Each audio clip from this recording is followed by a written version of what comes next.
Terima kasih kepada Yang Berhormat Menteri. Saya ingin tanya, apakah reformasi yang sangat perlu diambil ke atas sistem kesihatan keseluruhannya untuk memastikan tidak pun akan wujudnya ketidakseimbangan penjagaan kesihatan antara golongan yang mampu dan yang tidak mampu. Dan apakah langkah yang telah diambil bagi mengelakkan fenomena brain drain atau pengaliran keluar pakar perubatan dari menjadi lebih teruk yang boleh memburukkan kualiti perkhidmatan kesihatan awam. Terima kasih. Terima kasih Yang Berhormat Syuras. Menjawab soalan tentang reformasi sistem ini, seperti yang saya sebut tadi, bahawa kita telah pun membangunkan Kertas Putih Kesihatan, dan Kertas Putih Kesihatan ini memang sangat komprehensif. Dia memperjelaskan tonggak-tonggak yang penting dan juga strategi yang akan kita laksanakan dalam masa 15 tahun akan datang, dan sudah pastinya ia akan merapatkan jurang di antara golongan yang mampu dan golongan yang tidak mampu. Dan kalau kita lihat pada tonggak ketiga YB Yang Berhormat, kita akan menceritakan lebih lanjut strategi-strategi yang akan kita laksanakan berkenaan dengan health financing system, insya-Allah.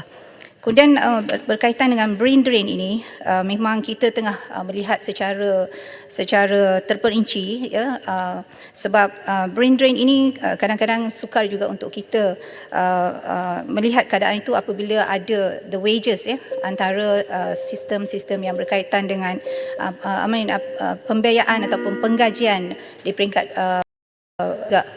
dan juga swasta itu sangat besar. Tapi apapun, bagi saya, kita akan terus mengkaji dan melakukan libat urus dan melihat bagaimanakah cara untuk kita memastikan bahawa memperbaiki sistem-sistem kesihatan yang ada di peringkat publik ini, supaya dia juga menarik minat supaya orang kekal terus berurusan di fasiliti-fasiliti awam berbanding daripada fasiliti-fasiliti swasta. Apapun, ada satu lagi pendekatan yang kita lakukan, Tuan Dipertua, ialah bekerjasama dengan pihak-pihak swasta untuk memastikan mereka juga mendapat kita memberi kebaikan yang terbaik kepada rakyat dengan mengoptimumkan perkhidmatan kesihatan di peringkat publik dan juga di peringkat swasta. Terima kasih. Kuala Langat. Terima kasih Tuan Timbalan Speaker. Penubuhan Suruhanjaya Reformasi Kesihatan merupakan antara cadangan yang telah diutarakan menerusi Kertas Putih Kesihatan yang telah kita luluskan untuk memantau dan memastikan pelaksanaan reformasi kesihatan efektif. Jadi, apakah status terkini penubuhan Suruhanjaya tersebut? Dan baru-baru ini juga kita dengar Ketua Pengarah Kesihatan mengeluarkan kenyataan bahawa KKM sedang menyiapkan pelan pandemik komprehensif. Bilakah dijangka akan siap sepenuhnya, dan apakah perkembangan terkini pelan tersebut memandangkan kita menghadapi ancaman juga penyakit X yang lebih bahaya daripada COVID-19 yang kita dimaklumkan. Terima kasih. Terima kasih Tuan Langat. Terima kasih. Berhubung dengan Suruhanjaya Reformasi Kesihatan, seperti yang saya nyatakan tadi, pada masa ini Kementerian Kesihatan sebenarnya sedang membangunkan kerangka pelaksanaan reformasi sistem kesihatan yang kita gariskan daripada Kertas Putih Kesihatan yang telah kita bentangkan tempoh hari.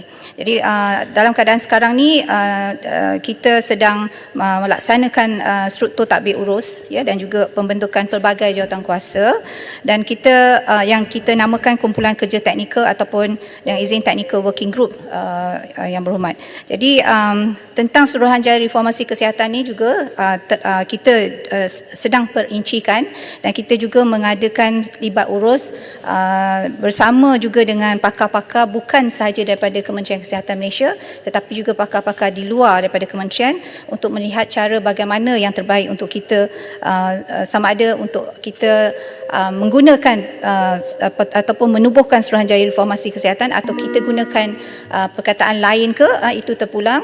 Kita lihat dalam keadaan yang sama, tapi functional it will be there insyaAllah. Dan berkaitan dengan pelan pandemik ini memang kita sedang bangunkan, ya, dan kita sentiasa dalam kesiapsiagaan.